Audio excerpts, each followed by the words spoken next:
Can white transpose into a king's Indian setup against the Scandinavian defense? Imagine you are sitting across the board from your opponent, and they open with the Scandinavian defense. You have a vision of transitioning into a king's Indian defense setup. Is this possible? Let's break down the moves and see how this can unfold. The Scandinavian defense begins with the moves e4, d5. After white captures the pawn with x5, black typically plays qxd5 or nf6. If black chooses to recapture with the queen, white can develop their pieces with moves like nc3, attacking the queen and forcing it to move again. Now let's consider how white can steer the game towards a king's Indian defense. After the initial exchanges, white can play moves like d4, nf3, and c4.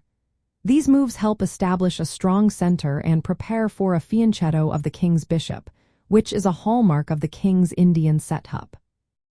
If black responds with moves like e6 and nf6, white can continue with g3 and bg2, setting up the fianchetto. This formation allows white to adopt a structure similar to that of the king's Indian defense, where the pawn formation and piece placement can resemble the typical setup. However, it is important to note that while the pawn structure can mimic a king's Indian defense, the specific piece placements and strategies may differ based on black's responses. The transition is not always straightforward, as black has various options to counter white's plans. In conclusion, while white can indeed transpose into a setup reminiscent of the king's Indian defense against the Scandinavian defense, the effectiveness of this strategy will depend on the moves chosen by both players.